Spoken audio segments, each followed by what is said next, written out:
I've been sporting this Browning X-Bolt, guys, and I got to tell you, I've been really happy with it. They even have now the X-Bolt 2, the Browning X-Bolt 2. This is this stuff. I'm always, if you're in the market, it's always cool because I get listeners that they like write in and they're like, hey, I'm in the market for this, I'm in the market for that. One of the most common things is a rifle.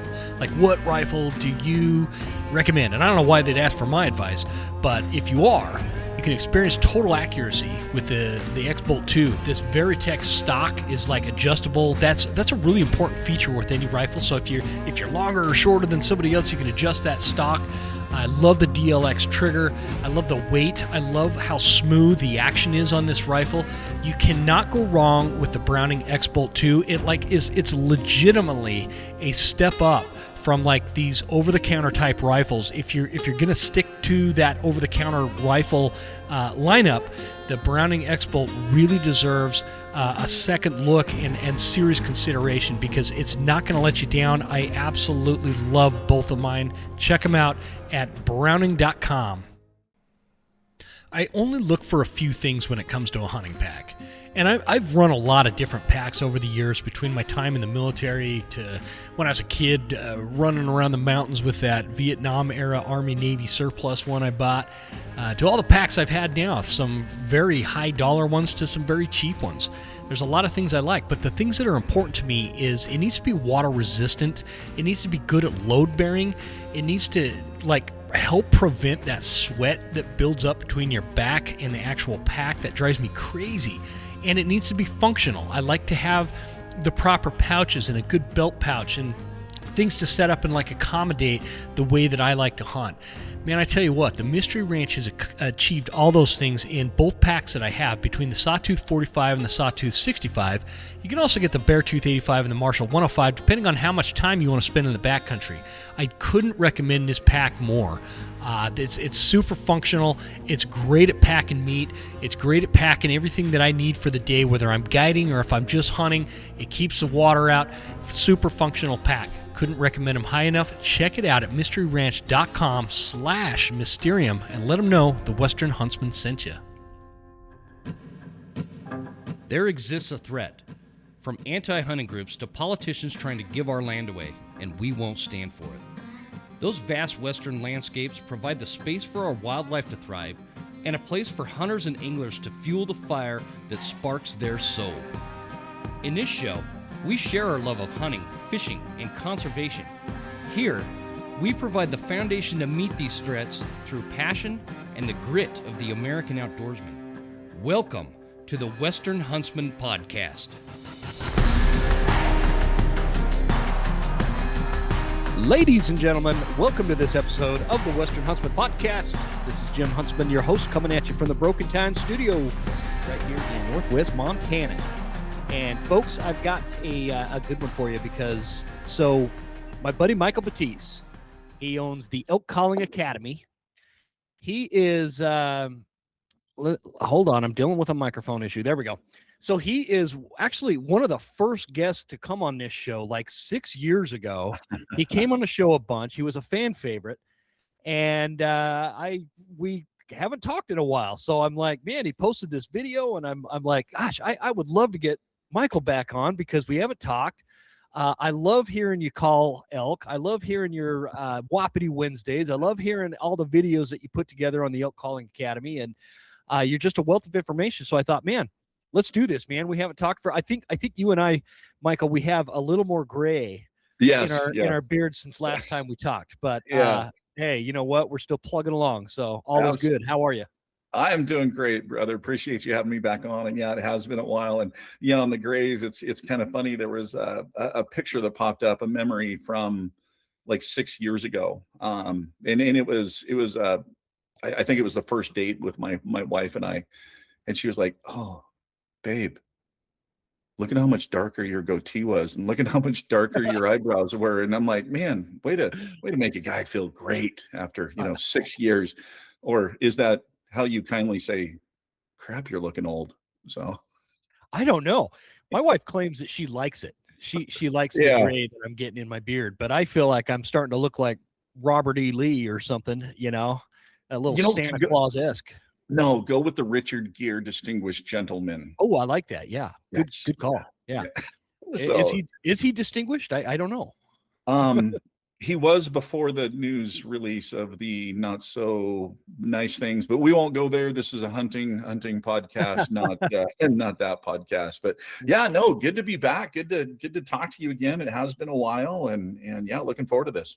Yeah, man. So kind of fill us in. What's been going on hunting wise, Elk Calling Academy wise? Bring us kind of up to speed, and we'll just take it from there. Well, Yeah, actually, just in case, so we have a ton of new listeners since last time.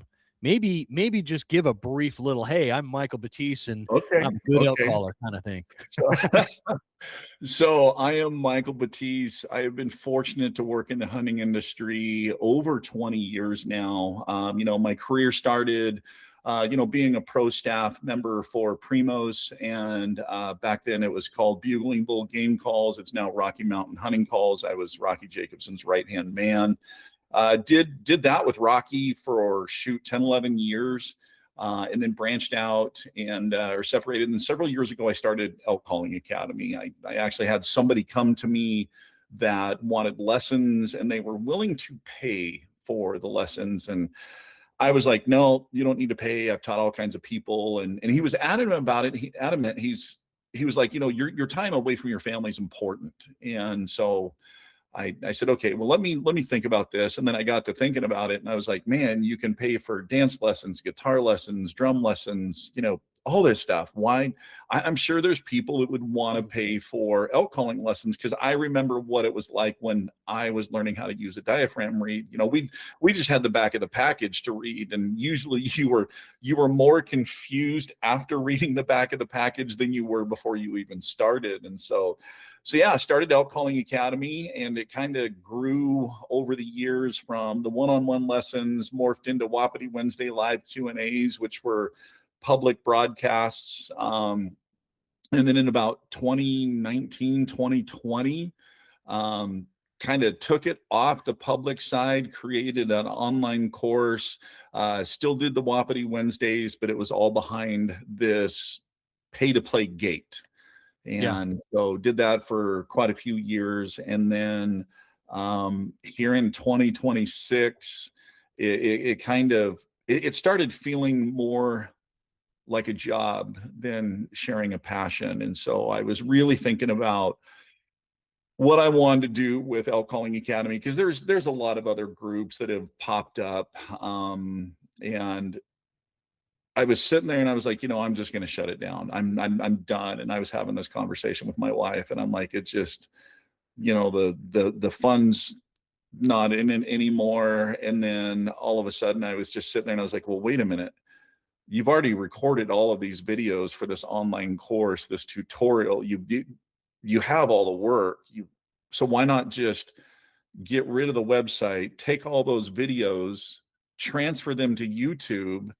And so I transferred the online course and the Wapiti Wednesday to YouTube, and YouTube has these tiers options that you can do where people pay to get in for certain access. And I tried that for a couple of months.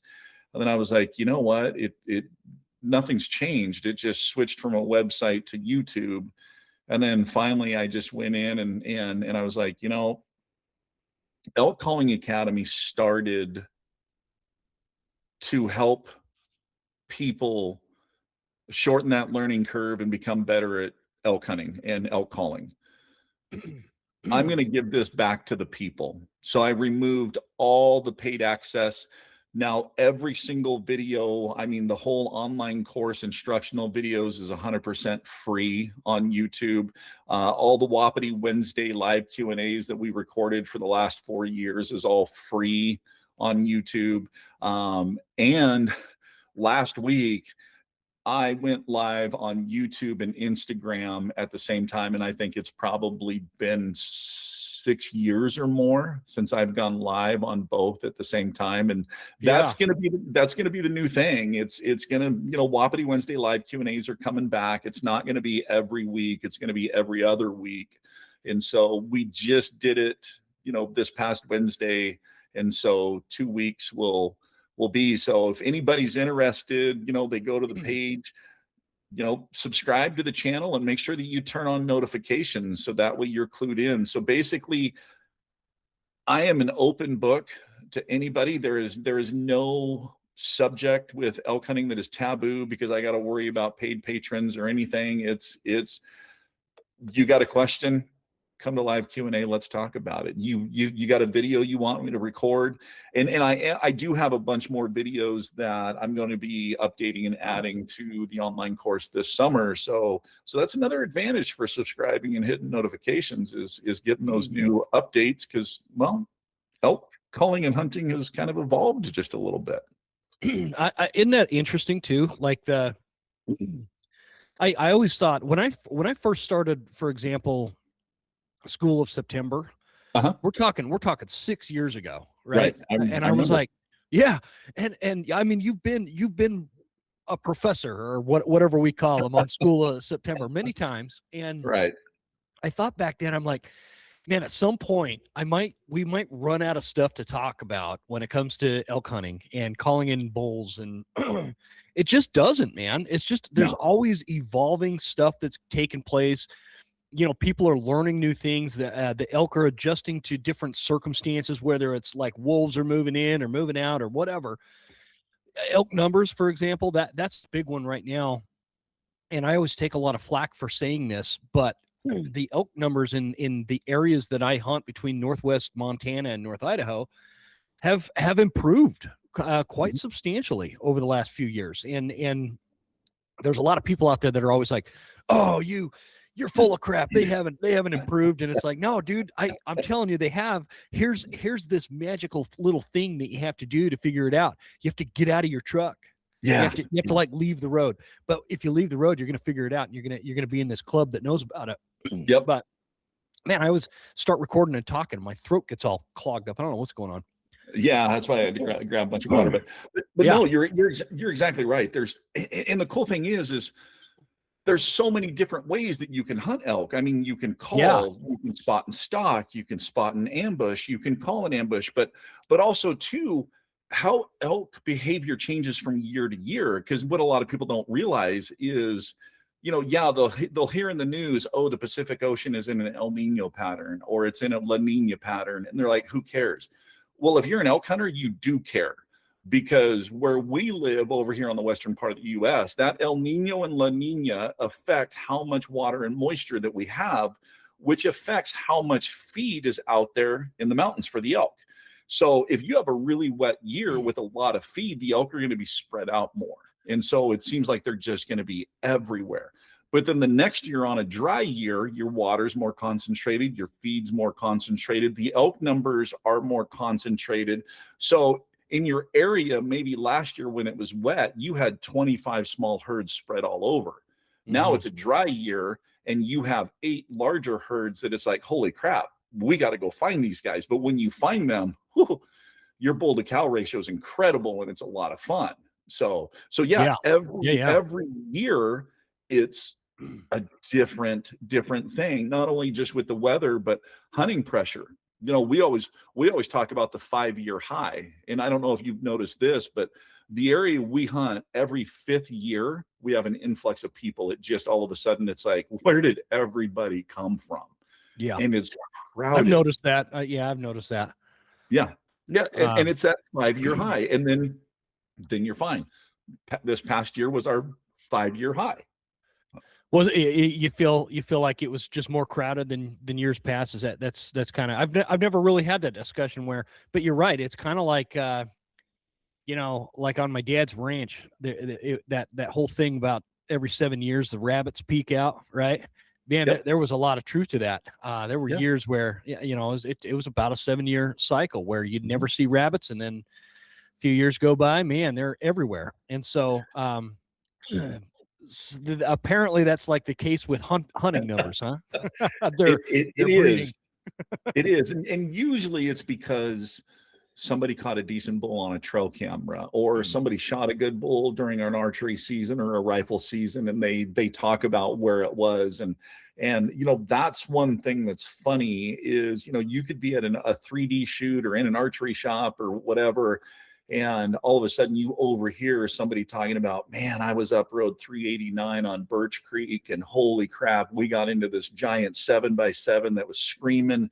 The cool thing was we had him all day long, and we didn't have anybody to bother us. And you've got 5 guys in that shop that are like, oh, Birch Creek. Oh, yeah, you don't know they're listening, but they're listening. And then all of a sudden, as soon as they leave that shop or wherever they're at, they're on their phone texting their buddies going, hey, we got to go up road 384 Birch Creek. There's a 7x7 up there. So, and then you have that influx of people. Like on that note, do you think that, like when you say that, what that tells me is like ego is ruining hunting spots? Because when I was younger, and if I had like some great elk encounter, I would have bragged it up somewhere. I'd been like, oh yeah, I was up there and this bull was screaming his head off or whatever. Man, I've completely lost that. I don't even tell people. I don't really even tell people. I tell stories here on the show because it's a hunting podcast, and there's a lot that goes on. It's good to share. But like, I don't ever, I'll go into if I go into a bow shop, if I go like over to Coeur d'Alene, Idaho or something and walk into a bow shop, people don't have any idea that I kind of know a little bit about elk, right? I just kind of play dumb. I don't talk about it. It's not on purpose. You know what we ought to do is go into those places and just make up random areas. Or if somebody did you wrong and you know where they hunt, just tell them their area and be like, oh yeah, I was up there, 7x7 bull was screaming his head off. He came running in, almost ran me over. I couldn't get a shot off. I don't know. But I think getting back to what I was asking, you think that's like an ego thing, man? Like people are just they want people to think they're a good hunter. So they brag it up, and probably they claim it's a 7x7. Most likely it was a spike that just kind of whistled at them. Yeah. But because of their ego, they want to get that off their chest, and they just gave their hunting area away. It's the social media acceptance factor is what I call it. It's you have all these influencers that want to be accepted. In fact, I joke about this, that if you ever run into me on the mountainside during elk season, and if you don't know who I am, you better not believe a single word that I say, because by the time we're done talking, you are going to think that I am probably the worst elk hunter in the world, because I haven't heard an elk. I haven't seen an elk. I've been chasing them for 7 years and barely see fresh tracks and fresh signs. But what's funny is when you do that, and you're exactly right, here's this acceptance factor that then all of a sudden the person that I'm talking to, they're just puking all kinds of information. And it's funny because the first time that this kind of started happening, my hunting partners, we're talking to somebody and I'm like, man, we haven't even seen an elk. Well, that's not true. We caught a glimpse of a flash of tan running through the trees 3 days ago. And we have, and these guys are looking at me like, what the heck? We've been into elk and bugles every day. What are you talking about? Mm-hmm. And all of a sudden, those guys just go, oh man, we were up here, and they just start talking road numbers, where they were at, how far off the road, the number of elk, and all this stuff. And then we get back in the truck, and those guys are like, what the heck are you doing? I said, did you guys not pay attention? I said, where the road splits up top here, if we go to the left to the end and we go 3/4 of the way up and then hike over about a half a mile, there's 3 or 4 bulls right there that are running really hard and screaming. They just haven't been able to get onto them because they don't know how to approach it, because they don't understand the thermals. Yeah. Oh, so I guess we know where we're going this evening. Yeah, we were just talking about where are we going for the evening hunt. Now we just found where we're going. So, yeah. But no, I think it is. I think it is that social media, social influencer, hunting influencer acceptance factor. What I want to ask you something about that, dude. What? Hold on, I'm taking notes as we're saying, because I'll forget. Okay. In your mind, what is an influencer? Because I've had people be like, oh, they'll comment on something I post on Instagram, and this dude, it's bothered me actually, and it was like 6 months ago, and I still think about it. He's like, oh, well, you influencers are doing this. I'm like, dude, I am not an influencer. I'm a podcaster that talks about hunting, and I'm a hunting guide, and I like to talk about that. I am not an influencer.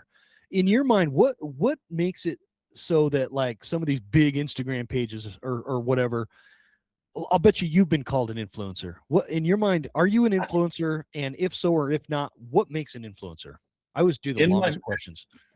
In my mind, no, I don't see myself as an influencer. I see myself as somebody that's just passionate about elk hunting, that likes sharing the journey and wants other people to find success and find that journey. But I think influencer, the term, it's been kind of lumped together with a lot of people over the years, and it's kind of in a lot of people's eyes, the influencer is that one that puts out content, but also too, they're constantly like, oh, hey, this brown boot is the best boot I've ever worn, and you need to, go here. And it's always plugging their partners, which I understand, why they're doing it. I mean, it costs a lot of money to produce, those videos and working with product partners and all that kind of stuff. But I think that influencer, it's become, it's not like it was, 15, 20 years ago. So it's just exploded, and it seems like everybody, I don't know how many times you go in the mountains now and there's people with cameras or this or that. And it's so funny because you sit there and talk to them and go, oh, cool. Hey, you secured your Forest Service permit, right? Well, yeah, you have to get a Forest Service permit for every day that you're recording out here because oh no if you're going to monetize it. Well, no, and they're like, oh no, we're not making money on it, we're just producing videos for YouTube. I said, oh, okay, do you turn that monetization on, because that's making money on it, so you better have a permit.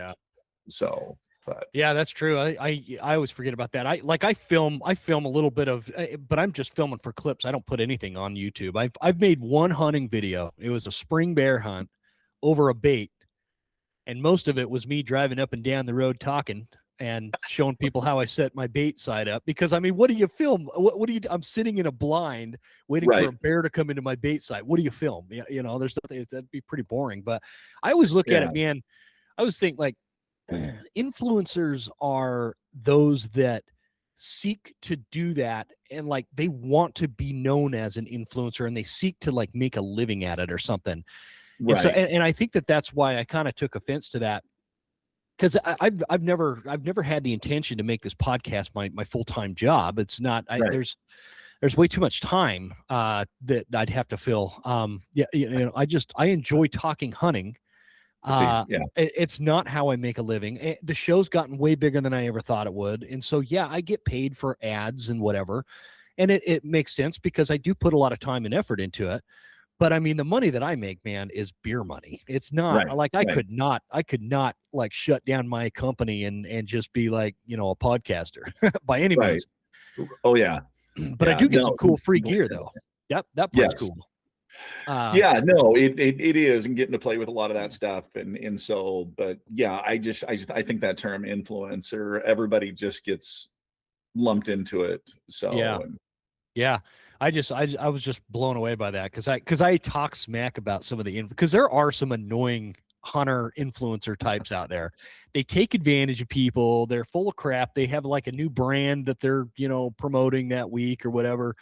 And some of them are pretty obnoxious, right? And they're just, you could tell that there's this lack of authenticity and they're just kind of being disingenuous about whether they're talking about gear or they're talking about, whatever. And that's why I've always gravitated towards like people like you and just like authentic people that are just passionate about hunting. They want to share what they know. They want to, it's fun to make content. Like that's like there's this creative side to doing a podcast. Just like with I'm looking at your YouTube. You've got a ton of downloads too, man. It's doing really good. Your YouTube. By the way, everybody listening, it's at Elk Calling Academy on YouTube, and I'll put that in the show notes. But there is a ton of content on here. But there is like a creative side to that, and guys like you and I think. I'm a musician. I have a creative side, a streak. I like to put that kind of stuff together. And it's fun for me. It's very satisfying for me to record a podcast and put it all together. I don't even put them together anymore, man. Now it's all fancy. I send it over to Eastman's and they put it together. But, but like, I really enjoy creating something like that. Yeah. I like writing songs. I like making podcasts. I like, stuff like that if it's helpful or entertaining or useful to other people, great. If not, man, I don't care. I'm not here to try to influence anybody, so I'm not an influencer. And So understand that's my take. understand completely. Yeah, it's kind of funny, and you go through this evolution. I remember when, recording videos and starting, and then it kind of morphed into oh man, I need these overlays, and so I can get this cinematic feel on this video, and Mhm. so it kind of goes down. But the cool thing is when you're sitting there, like there was a comment last week that somebody popped in and basically said, holy cow, thank you for your getting started instructional videos. I can finally make sound on a diaphragm reed, and holy crap, loving this. Thank you so much for putting this out there. And that's why we do it. I mean, Mhm. or I get the pictures from somebody, and that grip and grin, and man, they tell the story, and it's so cool because you're sitting there through that, you're reading the story, and you're reliving it. You can see exactly what they're going through because you've experienced that. And that's, I mean, my hunting is kind of morphed. I mean, I'll be honest, I haven't shot a bull in 3-4 years. Really? So Yeah. yeah, because my youngest son is into hunting. My wife is into archery hunting now. My stepson's into archery hunting, and Bryce's son, and in fact, Bryce and I, we sit there and joke about it, that we're like, we could care less if we shoot another bull. Now, if an opportunity, we've shot enough bulls. If the opportunity comes, I mean, I passed on a bull last year, but so last year was the second year that my wife archery hunted. Her first year, on the third day of her hunt, or second day of the hunt, she had a 320, 330 bull at 7.5 yards, 8 yards, just needed one more step. And I mean, we called this dude in from 300 yards out. I mean, bugling, glunking, raking, chuckling. I mean, just everything. And then, last year, completely surrounded by 7 bulls, just screaming, and she's just looking all around and looking in her eyes, and I'm like, this is just so cool. Jesse Allen, my stepson, seeing him experience this stuff, and It's just amazing. I love that. Well, and that's why Bryce and I were like, okay, so September we focus on Liz, Jesse Allen, and Brandon. Well, Mhm. October, my youngest son, my 14, almost 15-year-old, he likes rifle hunting right now. So October's his. And so then comes November with the late season muzzleloader hunt. Mhm. Well, Bryce and I are the only ones that want to go. And we're like, that little bit of snow out there in November, the forest is really quiet. It's kind of cool. And we get to see the progression. I mean, I think you heard me talk about that on last week's live Q&A of Wednesday, or I mean September versus October versus November. Yeah.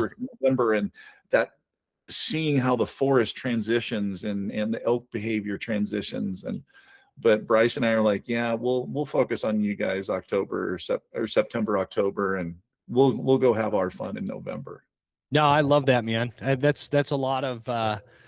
I've been in this because I've been guiding the last few years too, and so it's like I get these guys that come out from back east. They don't have elk. They've never been to Montana, and I'm putting them in places where not very many human beings have actually walked, and just seeing that in their face and their eyes, and them hearing bugles, and it's amazing from that perspective. But and that's another thing is, like you were just saying, the differences between like September, October, November.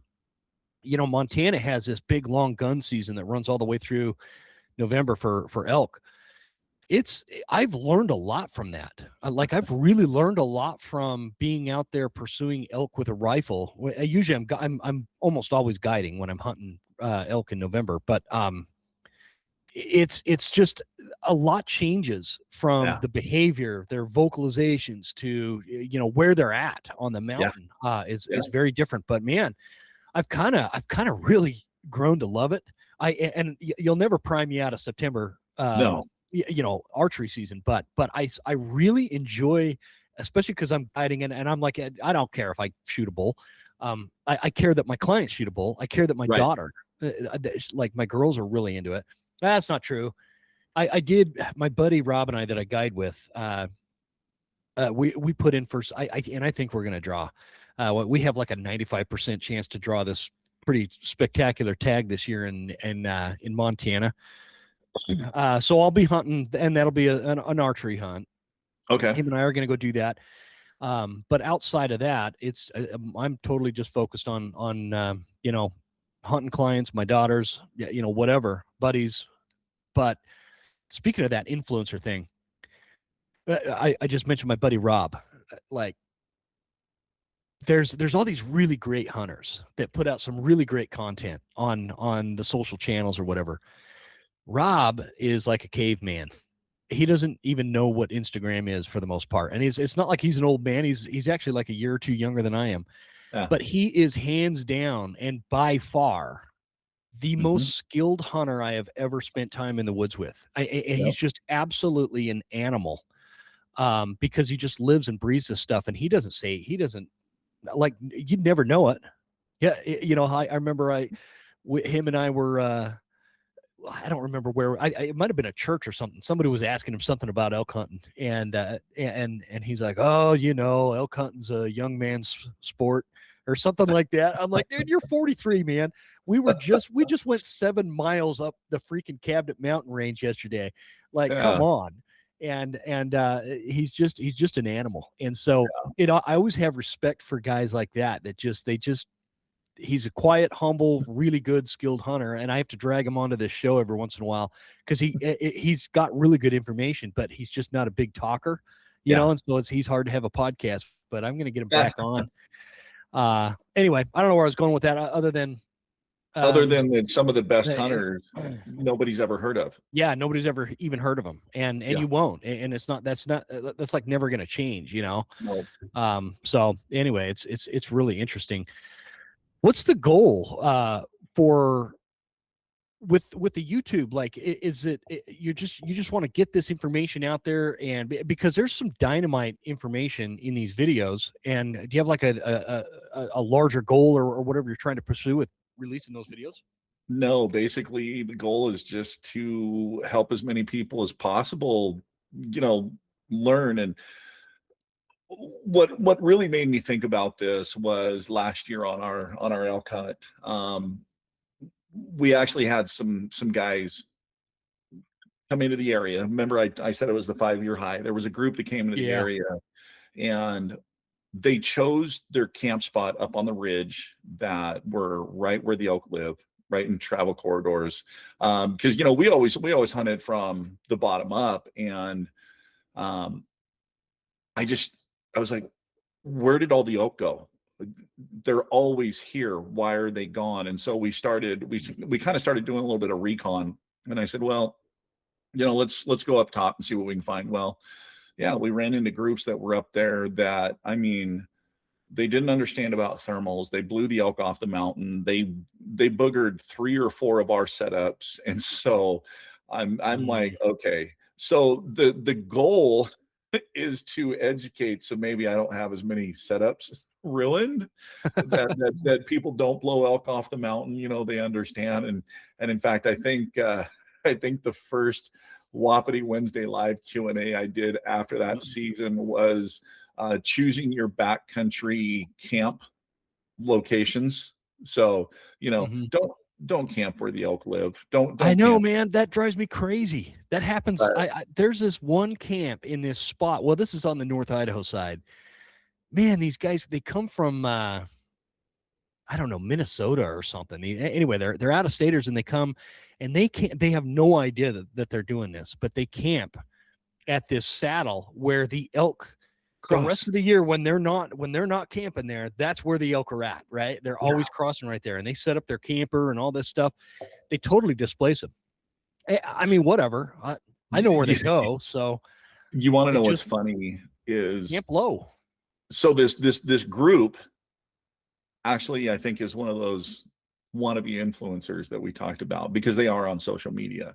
And I ended up tracking them down because we only caught a glimpse of them once when they boogered one of our hunts. But anyways, I tracked them down, and they made a social media post where they have their TP set up, and they're like, oh yeah, here's home for the next 10 days. And man, right down over here, there's a great big huge wallow, and there's a travel trail and just elk tracks all over the place. And then all of a sudden, a few days later, it's like, man, we don't understand it. The elk were all over the place here, and now all of a sudden they're gone. Okay. So they were right there where you're camped, but now you started camping, now they're gone. Yeah. It'd be a good indicator right there of why they're gone. Do you ever feel like, Michael, like when on this subject, or you were talking earlier about how, man, there's always elk up here, but these guys go up and they don't understand thermals and blow them out. Do you ever get this like kind of irritation about that? Because in this day and age with YouTube and podcasts and elk calling academies and elk collectives and all these e-courses and all this kind of stuff, whether it's free or paid, that information is readily available. Like, you should not go elk hunting and not understand how mountain thermals work. It just kind of is. Why do people do that? Why, especially the people that are coming from out of state? Like, you're spending a bunch of money and you don't think that maybe you should understand mountain thermals when you're hunting elk in the mountains? I think there's a lot of discussion out there about thermals, but I don't think, I mean, I know I could certainly do better on videos and explaining, about it with illustrations and, showing topo maps and stuff. Unfortunately, it takes a little bit of time to really learn how to read a mountain and learn to read elk behaviors and trails. And, are we in a bedding area? Is this a travel corridor? If it is a travel corridor, where are they going to? Are they going to a feed? Are they going to bed? Are they going to water? It takes a little bit of time to learn all those. And yeah, there's instructional videos, but it's one of those skill sets that you need time in the field to really learn, because it's different when you have a video that says, okay, here we are on this trail, look at this tracks, and then next time the video shows that person's half a mile up the trail. Mm-hmm. Well, you didn't get firsthand knowledge of what happened between point A and point B. What are they seeing? What kind of information are they gathering? Is there is this a highway that has on ramps and off ramps, or is it, what type of trail is this? So yeah, there's a lot of information, but you still got to have time in the field. And unfortunately, there's human pride that is like, okay, I watched a few videos on this, I read a book, I know what I'm doing. And I think part of it is a lot of people are afraid to ask questions. Yeah. It's like, am I understanding this correctly? Or on the flip side, they think 100% that they understand it, but it's misinterpreted. But yeah, there is so much information out there at the fingertip. You nailed it. So yeah, absolutely. You nailed it with both of those, man. I had a guy one time tell me, he wrote in an email to me, and he's like, hey man, I really like your show because you ask the questions that most of us are afraid to ask because it makes us look like we're inexperienced or dumb, or however he worded it. And I remember, like, when I started this show, I remember bringing you on and I'm like, man, Michael's going to think I'm such an idiot, but I'm going to ask, because I don't know this. I don't know this about elk. Like, I'm going to ask Michael, and but I kind of committed to that. And it's like, and I've always said, people don't listen to my show for my own hunting tips, right? Like, I am an average hunter. I often say I'm one of the most experienced, least successful hunters you will ever meet in your life. And because I've been doing it my whole life, but I've been failing 99% of the time my whole life. And so I just didn't want, I wanted this show to be a place where, like, I don't care if people think, well, Jim, that was a dumb question, you should know that. No, if I don't, I'm going to ask it, man, and I don't care. And I think that that's important. And so it looked like you were going to respond to that. So go ahead. And another part. Because I think again, social media has created that atmosphere that people, you're right, they're afraid to ask the questions, but they need to remember that we all started out in the same place. And I think the reason I say that social media has created that is because you'll see it all the time, whether you're in an Idaho chat room or a Montana chat room or whatever, that you'll get somebody from back east that they're like, hey, 4 of us just got this elk tag. We're coming out in September. I've never hunted elk before. Any tips or this or that, any advice to help us get started in the right direction would be great. Read the responses on that. Yeah. Oh, there's no elk in Idaho. Stay in your own state. Get out of here. It's harsh. Now that's not everybody. There are people that are like, hey, check your DM. I messaged you guys. So there is that help. But yeah, it's created that fear where they're afraid to go on and ask a question because they're afraid that people are going to jump on them, make them feel stupid. But I'll tell you what, I've been elk hunting since 1988, so just a couple of years.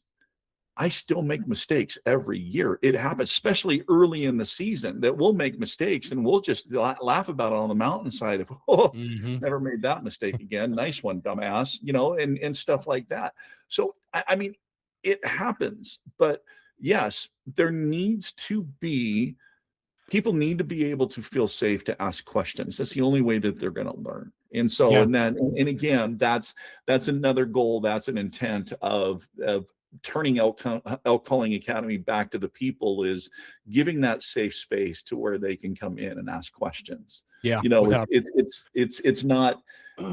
It's not kept behind lock and key that you got to pay a monthly fee to access.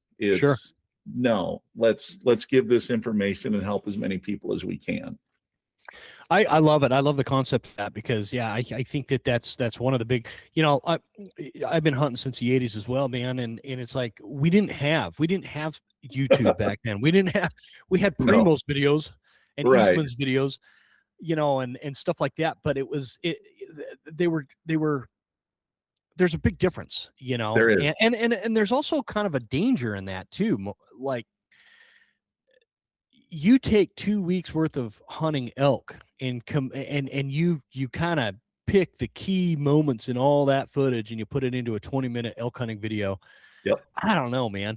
Like, and I like what you said earlier about, some things I think you were talking about thermals, but on like these, I've got my second screen over here.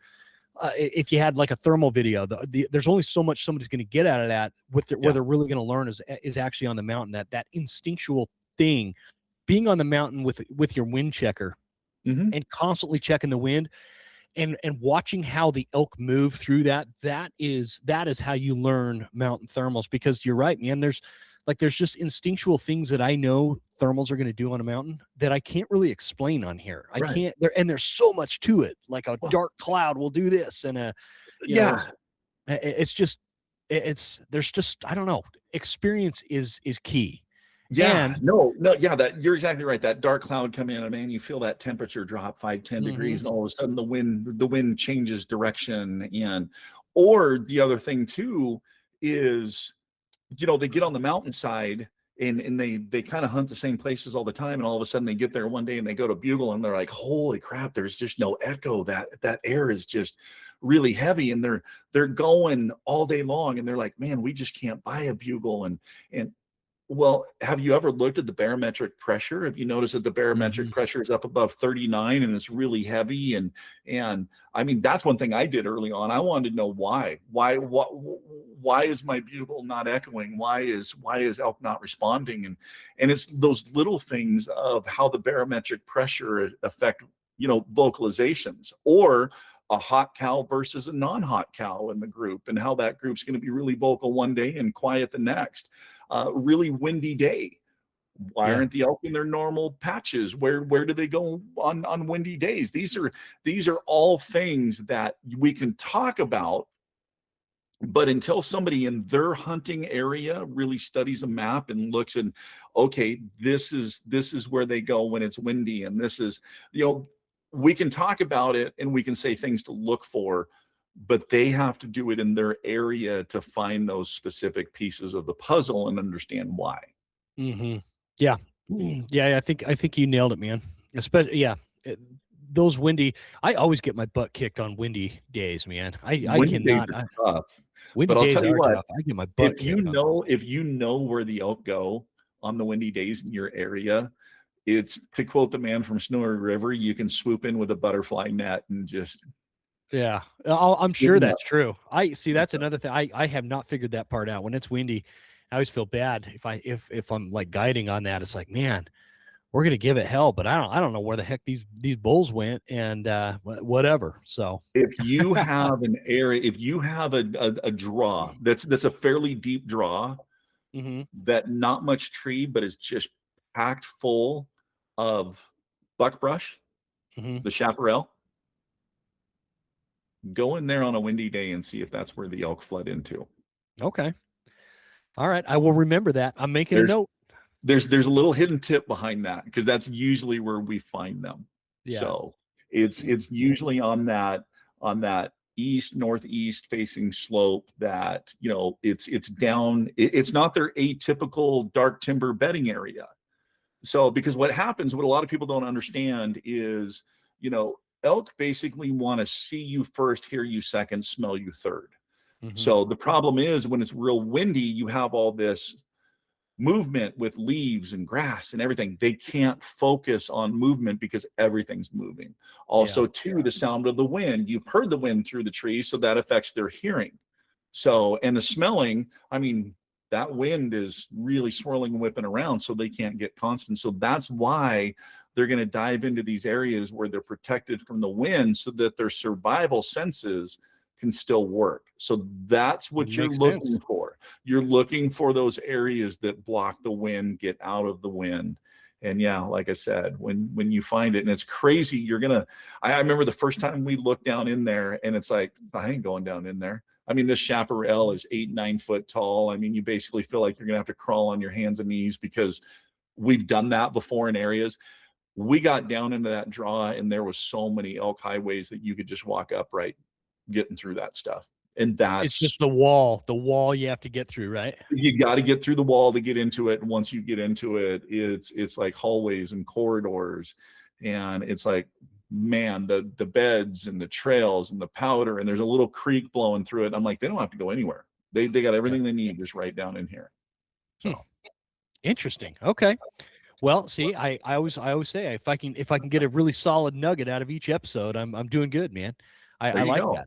I want to go back to, we were talking about, you've got the hunters that don't know, they don't know, but they're too embarrassed to ask, right? Yep. And then you have the ones that think they know, they don't know, and they're overly expressive about sharing the things that they don't know.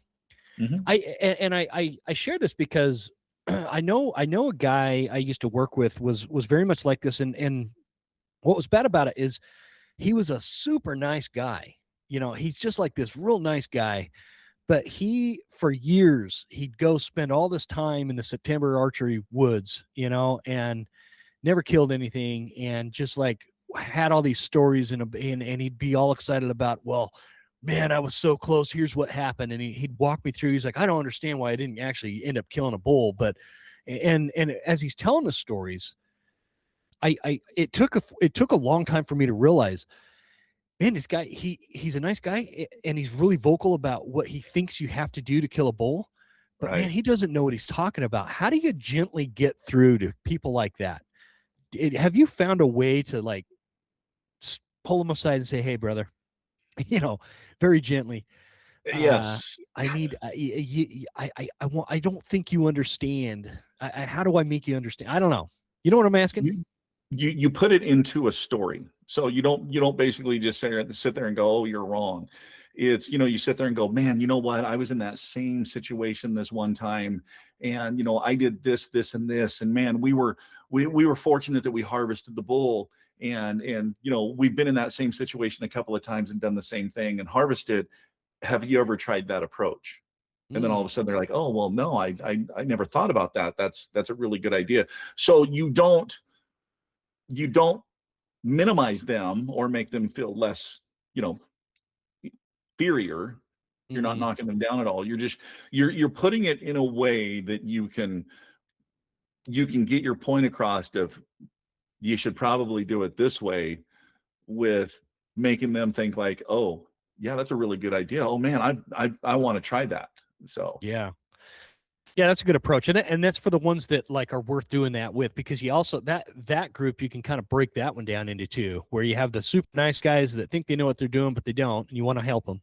Then you have like the egomaniacs that are just kind of full of crap and they just want to be all boisterous and, oh, well, you're doing it wrong because my grandpa said this and that's how we did it. And I've tried that approach too, where it's like, I used to have this theory, this old wives' tale that was passed down to me about, you don't want to bugle at elk because it scares them away or whatever. And I have since proved that to be very much not true.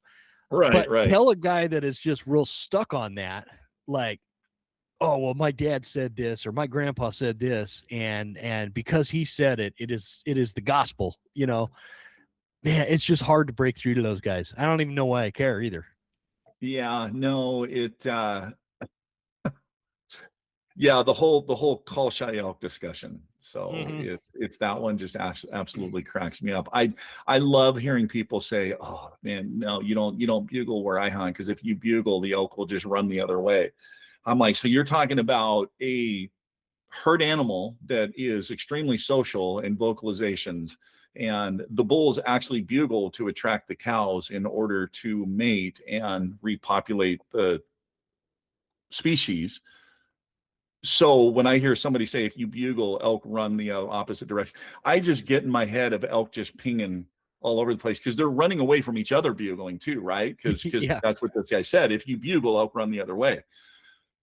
It's like, well, okay, that doesn't make any sense, and you don't understand the biology of elk, and maybe that's just a poor excuse, or you've never taken the time to become proficient at calling and understanding kind of what the different bugles mean.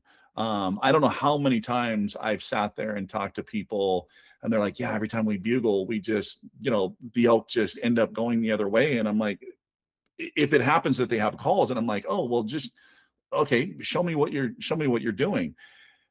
Majority of the time, they're just throwing out challenge bugles. And I'm like, you're just running around the mountain telling every bull they F off, and they're not in that mood to fight. And so that's why they're just going away. Man, try this, just tone it back just a little bit. And it's kind of like you said, that educational opportunity of, oh, hey, try this. So, but can I know I'm kind of bouncing all over the place here, man, but I want to go back to something you said a little bit ago.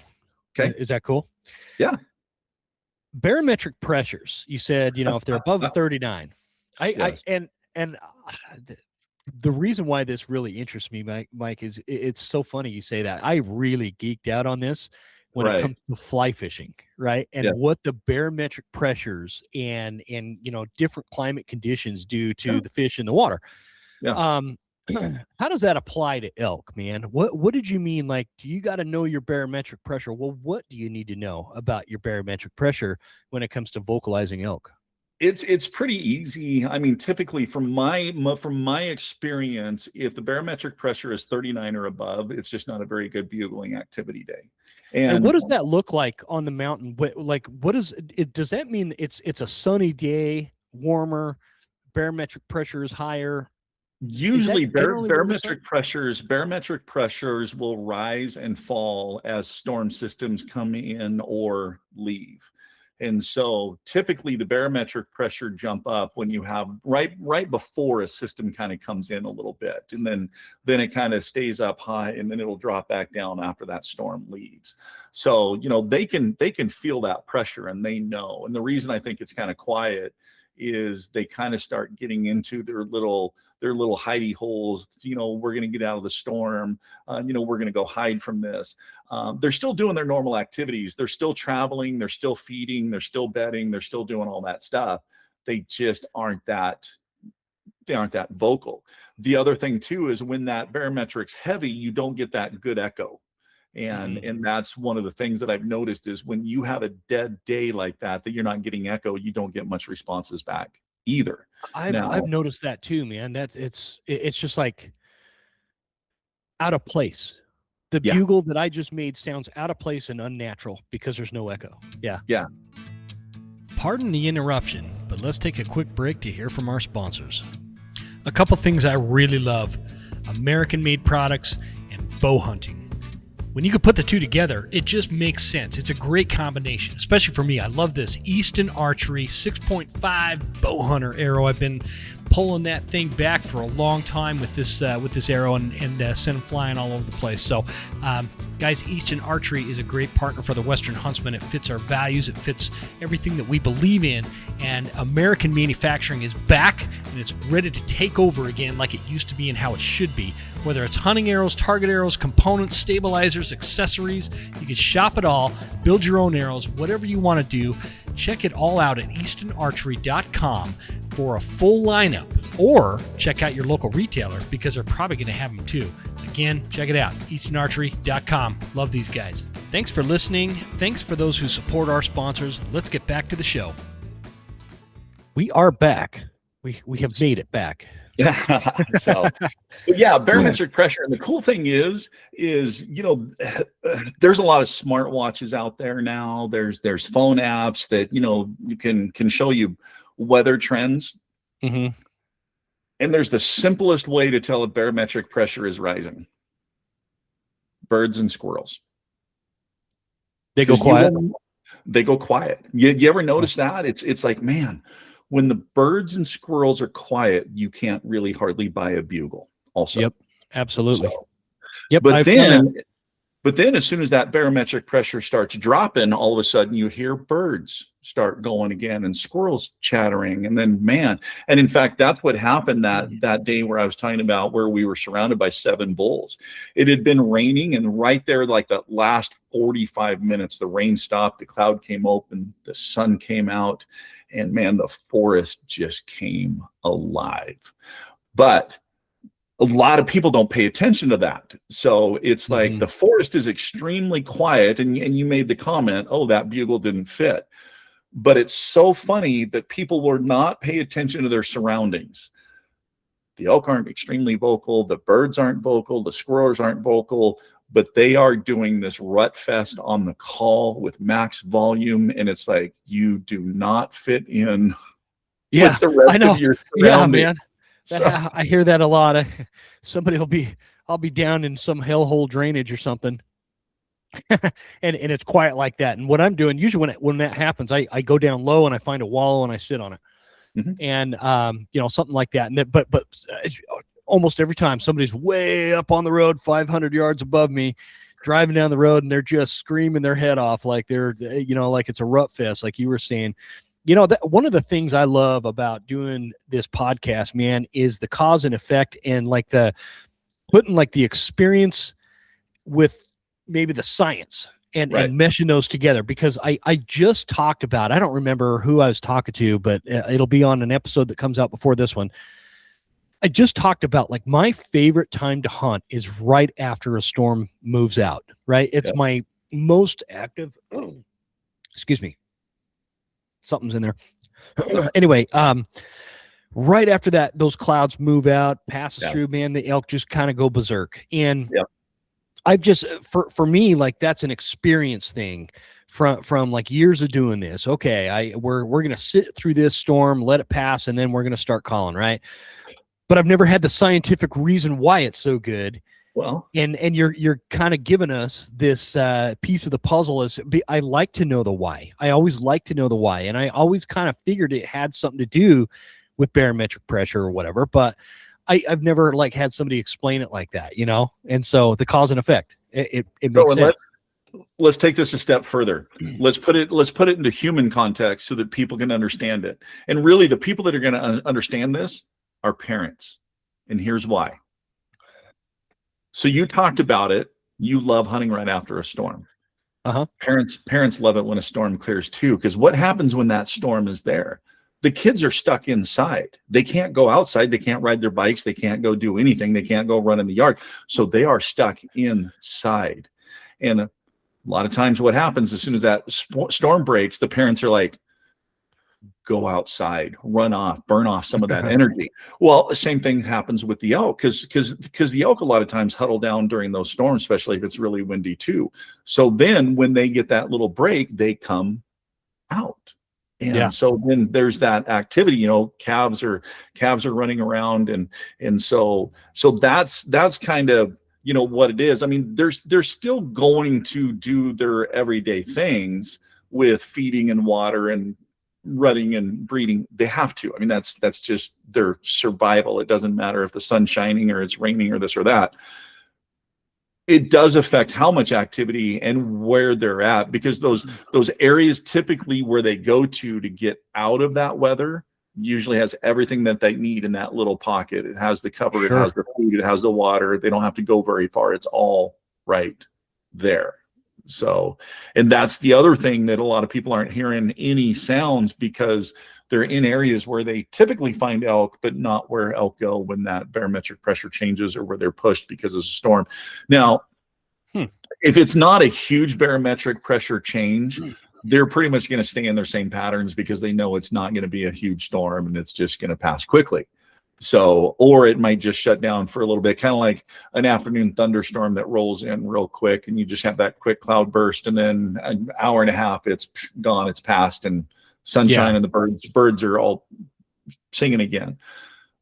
But if it's a huge change, they can sit there and go, okay, we're going to hunker down and know that we're going to be here for a couple of days because this is going to be a dandy with high winds, trees blowing over. It's going to be nasty.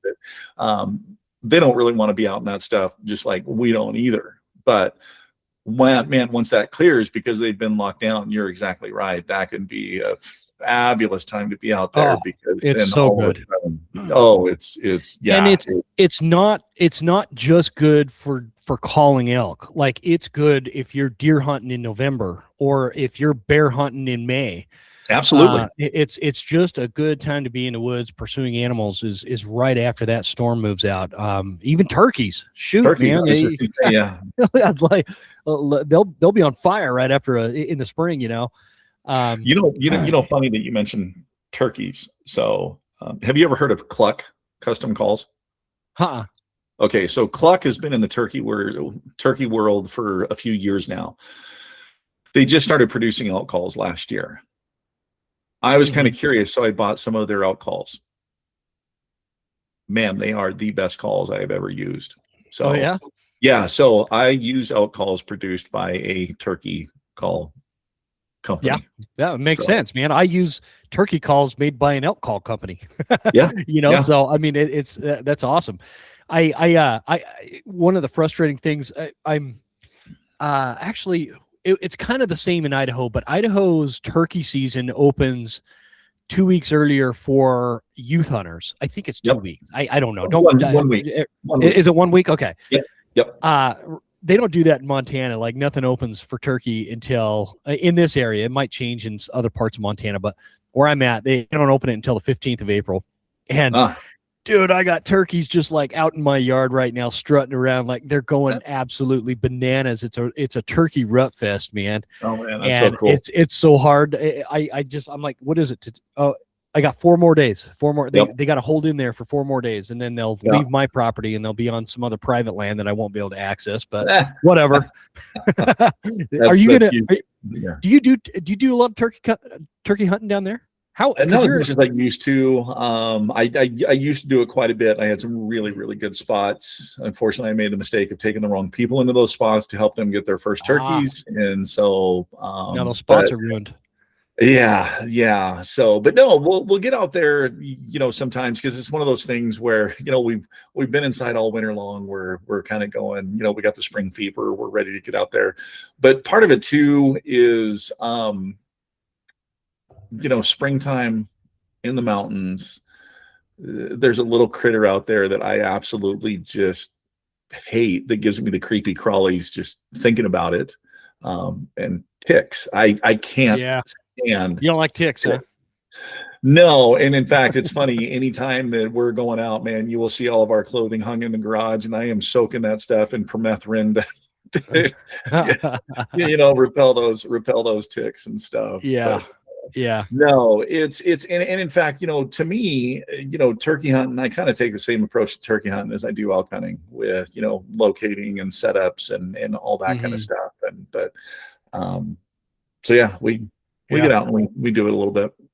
I want to talk about I like what you said I like that you brought it up, because I've made the same mistake that you were saying, where you take somebody to this spot and then all of a sudden it becomes their spot. Right. Right. And I'm curious, like, how can we guide younger hunters as they start getting, some salt, and they're like wanting to take a new hunter out, because that part is important. We got to, keep feeding this thing of hunting to keep passionate people in there, not to overcrowd units, but I think it's kind of, it's an important thing to introduce somebody to hunting. And how do you do that without blowing your good spots? Like, just take them to some spots, like, you know what I mean? You spent years finding this spot, and then you like kind of, trust somebody, and then they take it over. I love studying maps. So, and in fact, my hunting partner, Bryce, always gives me a bad time. He goes, "Are you never satisfied because you're always looking at maps and you always have backup plans?" And I said, "Yeah, we always have to have backup plans, because who knows, forest fire may come through this year and wipe our area and we can't gain access to it. So we got to have a backup plan." Yeah. So what I usually do in this case is I don't send them to a place I'm currently hunting or maybe my backup spot. I will send them to a place that I have scouted or scouted online. So, I mean, I have all these squares on X that are potential area. And I've done this with quite a few people, that they've reached out to me and said, "Hey, we're interested. We don't know where to go." And I'm like, "Great. Here's the deal. I will send you to a spot that I have looked at online. I haven't put boots on the ground. I don't know what it's like in person.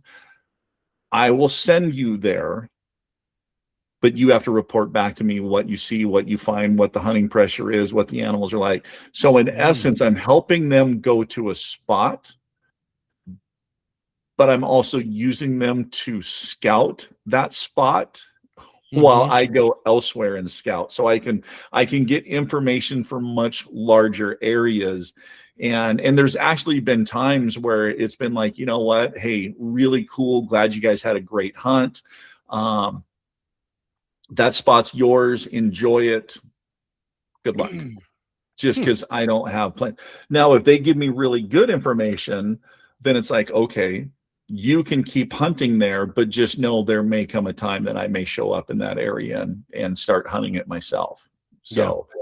So it's and it's been where they've been like, "No problem." And I mean, I've had people come back at the end of the year and just all of a sudden send me all their Onyx pins. "Here's everything that we found." And it's like, cool.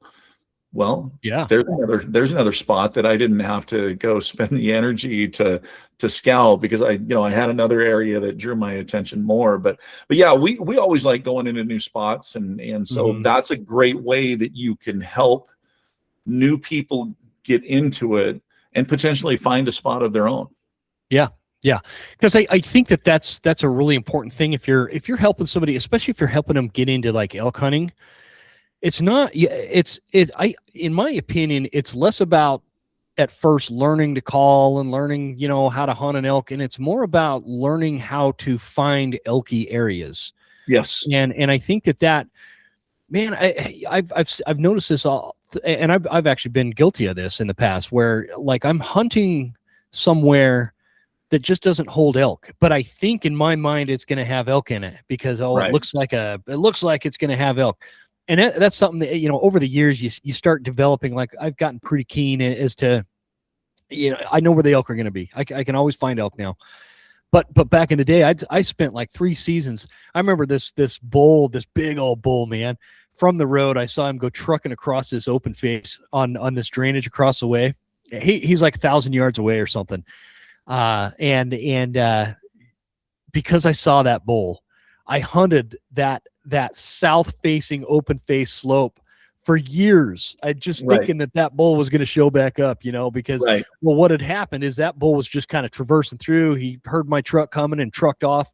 He was just passing through. That is not a place where elk are going to be. And now I think about that, and I know like within my soul that is not where elk are going to hang out. And so I kicked myself for all the time I wasted on that mountain, just because I happened to see an elk there one morning. But people get so locked into spots that I mean, I've had so many conversations with people where they've been like, man, the elk hunting in our area used to be phenomenal, and now it's just really hard to even find an elk. And I'll ask them, why do you still hunt there? Mm-hmm. Well, because it's where my family's hunted for 25 years. I said, okay, there's nothing wrong that okay. Have you looked into why the elk aren't there anymore? What's changed? Is it hunting pressure? Is it predators? Has the landscape changed because a really intense fire came through? What changed in that area to push the elk out, that they're just not there anymore, or it's just not the numbers that they were in there before? So, but yeah, people just get married to an area, and they will get so frustrated about not being successful or having a really, really hard time finding elk. But when you ask them, why don't you leave? Their response is, because we know this spot really, really well, and we don't want to go learn a new spot. Yeah.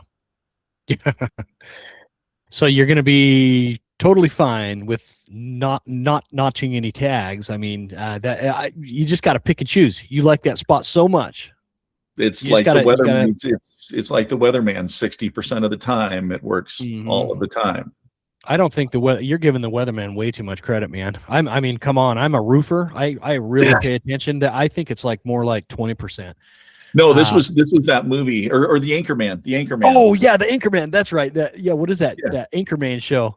Yeah. Yes. 60% of the time, it works every time. It works every time. Yep. Yeah. I forgot about that. Yeah. Moving back to your YouTube channel here. Yeah. I promised I won't keep you too long here, but I curiously, I want to tell everybody. For me, everybody that puts educational stuff together offers something a little bit unique. And so I recommend everybody checking out everything, right? As much as you can.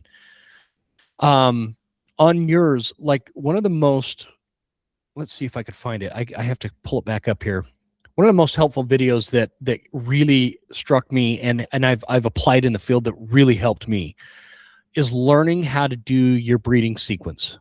Yes. And here's two of them that are on this breeding sequence.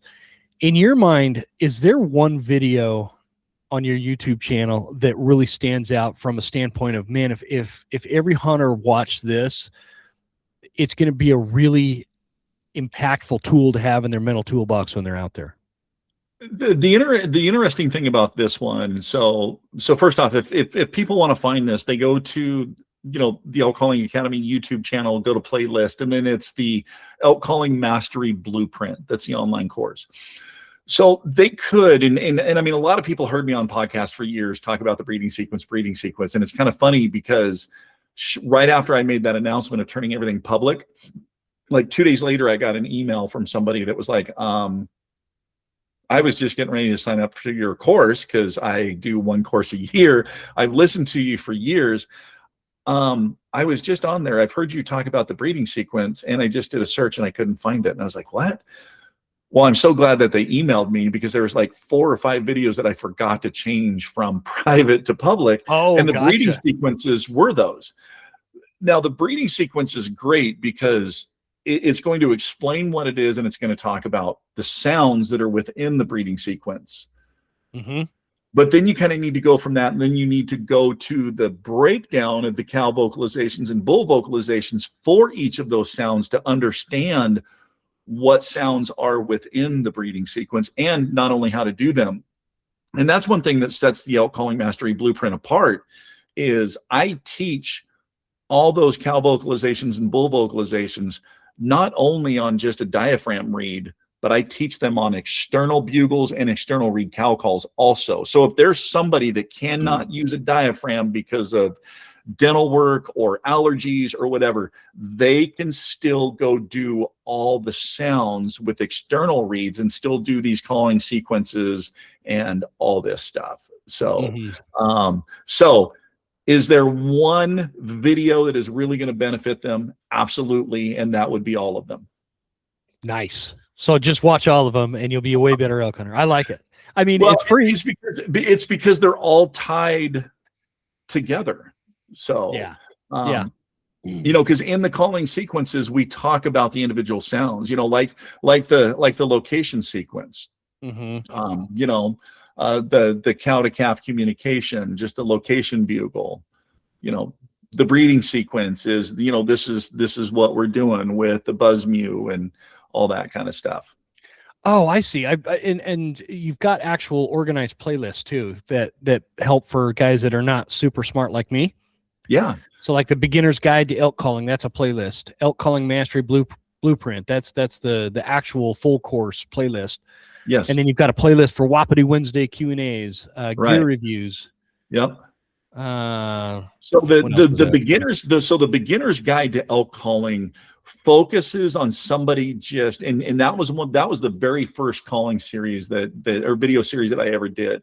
And it's basically focusing on somebody walking into a store, choosing a diaphragm reed, and then how to put that thing in your mouth, how to do the tongue pressure, get started.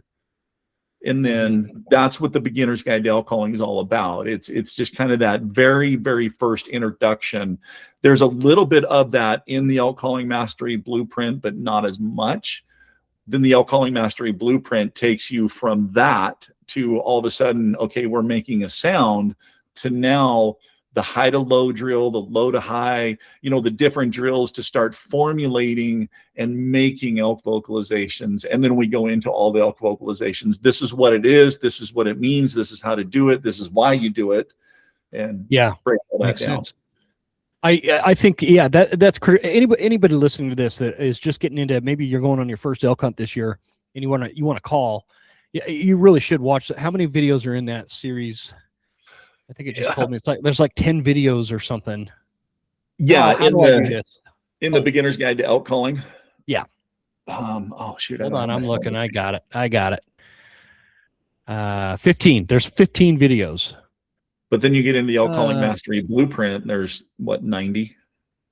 I don't even know. I haven't looked yet. Yeah, let's go back to that and scroll down. View full playlist. Getting started. Yep. Oh, there's a ton of them in this one. 61. I've got 61, and that's where the breeding sequence videos are too. So you have two breeding sequence in there. One video is me actually explaining the video sequence or the breeding sequence. The other one is actually from out in the field where I'm doing it in a blind calling routine using external reeds. In fact, I think I'm using the ELK Power Bugle Pro Magnum with Carlton open reed cow call. And then there is a Wapiti Wednesday live Q&A where it talked about the aspects of the breeding sequence, and we kind of dive into more of the nuts and bolts and explanation of why. Can you and maybe we can kind of wrap on this, the inviting cow. This is an interesting discussion for me, because this is like, that's something, and I'm pretty sure this is like the exact video I learned to do this on, but that's something where when we're talking about, okay, barometric pressures are high, maybe we're in an area where it seems like there's a lot of elk sign, or it's obvious that it'd be a really elky type area. I'm side hilling and I get into some dark timber. There's tracks everywhere. There's fresh poop on the ground. There's rubs. I can smell elk. That's where I pull that inviting cow thing out. And it has worked very, very well for me. The thing about it, though, is like you got to be on your toes, man, because they always come from the direction you kind of least expect them. I always think, they're gonna circle around and get my wind. They're gonna circle around and get my wind. Nope, this guy doesn't care. He hears this inviting, sexy cow or whatever I'm doing, and all of a sudden he's coming into my left, and I can't turn around without him seeing me. So.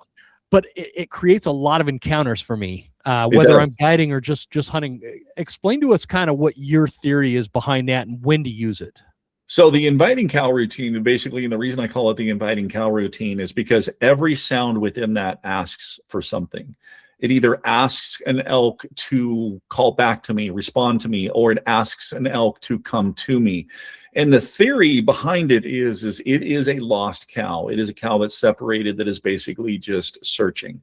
So it starts very, very light. Then as we go on, the panic and the excitement just increases, because now the intensity of I'm alone. I really want someone. And you're exactly right, because it's not targeting any specific elk. It's targeting all elk within the earshot. And so you never know what's coming in. It could be a calf, it could be a cow, could be a raghorn bull, could be a herd bull. But the thing with the inviting cow is majority of the time you do not get a response. They come in silently. Totally quiet. And you never know which way they're coming. So yeah, you constantly have to be in the scan. And this is something that we use early on in the year a lot, especially when the bulls are in that gathering mode where they're gathering their cows, because it's phenomenal. But this is something too that if somebody wanted to just learn one sequence and that's all they were going to do, the inviting cow would be the one that I would tell them, because it's non-confrontational. It doesn't intimidate any elk. It's something that happens all year round. They're used to hearing it. It happens all the time. But it is one of those things too that majority of the people, when they go out during September archery hunting, they want the rut fest, they want the scream fest, they want the bugling. So the inviting cow routine is not sexy. But I have a guy that I taught the inviting cow routine 15 years ago. And this guy is 15 for 15. Wow. But he'll tell you, it could be a cow, it could be a spot. He's a meat hunter. He goes, I don't care about horns, I don't care about all that. He goes, I like eating elk. And so in fact, that was a discussion that we had. We were at a sports show. I think we were over in Salt Lake, and I was sitting down eating lunch, and he just came and sat down and started talking. And so yeah, he's like, he goes, yeah, but he goes, I fill my elk tag every year with doing this. And he goes, and usually he goes, I don't even go past the 11th, 12th day of the season of the month, just because it's done. Well, you made a really important point about it that I want people to understand. This is not like an early season tactic or a late season tactic or anything like that. It's a strategy that can pull in elk at any time. I could bore the audience to death with stories of this, but like the funniest one, Andrew, my cousin Andrew, and I were out hunting, sitting. We'd had some bugles going on, and then the elk had kind of buggered off and moved out or whatever. Kind of went quiet or whatnot. We go sit on this hill, and we're having a bag of peanuts or something, just hanging out. It's like, okay, let's regroup. Let's just hang out for a minute. And I can't remember if it was him or I that was actually doing the calling, but we're doing this little inviting cow thing, and we're kind of talking, whispering, and just not really paying attention. And all of a sudden, out of the corner of my eye, man, 10 feet from where Andrew's sitting on the ground is this cow with her head poked out, staring at us. Yeah. Like we had no idea she was there. And it's just, I've had so many times I kicked myself over this giant bull that came in, and I was facing the other direction, and I had, like, my phone, I think I've told this story on the show before, but for some reason I suddenly had phone service, and I had a text message from my wife, and I'd been doing the cow call, the inviting cow sequence, because I was in a real, elky area. There's sign all over the place, and I'm like, I got distracted. I'm like, oh, my phone, it vibrated. What is my wife saying? And she's, it's just something like, oh, hey, how's it going out there? Hope you get this or whatever. And I'm responding to her, and I hear this stick snap between me. I turn around, and dude, there is this, he's no monster, but he was pushing 300-ish, and a very, very respectable bull for public land. And guess where my bow was? It was sitting on this deadfall in front of me. And that bull saw me turn and look at him and disappeared out of my life. I actually got another shot on that bull later in the season. But anyway, it's just amazing, man. It's a great strategy. We could do a whole podcast about it, and maybe we should. In fact, if you guys are listening, hit us up. Hit me up at jim@thewesternhuntsman.com or Michael at the elkcallingacademy.com. Did I say just that right? Michael, Michael at elkcallingacademy.com. Yeah. Yep. If you guys want us to do like a podcast, because you are like the OG with this thing, and I have really fine-tuned it I think it's a great strategy. And you're right. It's not as sexy as getting a bull all fired up, spitting mad, coming in ready for a fight. But if you want to just kill elk, it's a great way to do it. And so if you guys are interested in hearing more about that, obviously go watch the video. It's in the Elk Calling Mastery Blueprint playlist. It's number 53, inviting cow with a diaphragm call. But hit us up on one of those email addresses. Maybe we'll just we'll circle back and record a whole episode just about that, because I've kept you for about an hour and a half here, buddy. We better wrap this one up. I'm sure the wife's pacing, going, "What the heck's going on?" Got to go do some honeydews. So, but yeah, you didn't give her warning. You didn't What's warn her. Hey, you should have warned her, man, dude. When I get on with Jim, it's just he just yaks and goes on, and like it takes him 20 minutes just to spit out a question. But at least we're an hour and a half, and versus the 2 hour plus that we've done before. So we have, definitely come back and talk about the inviting cow, and we can also drop a teaser that I'll piggyback on the back of that with the curious calf routine too. Oh yeah, I like that. I like that. I'm always kind of switching my strategy up with some of those calf sounds, because they could be super effective too. So I love it, man.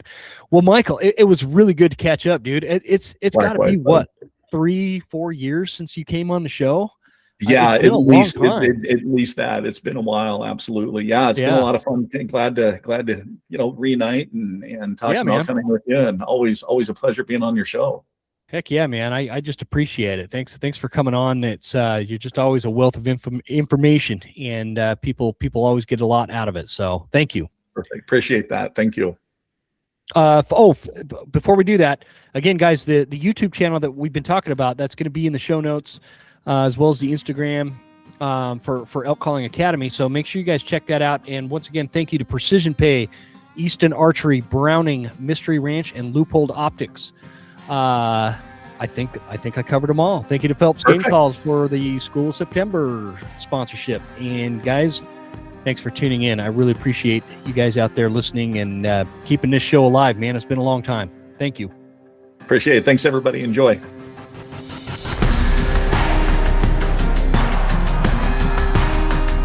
You made it. That's the end of the episode. Thank you so much for tuning in. Please make sure you're following us on Instagram at The Western Huntsman, and write us a good review at Apple Podcasts. Thanks, guys. See you next time. Stay Western, and I'll see you on the mountain.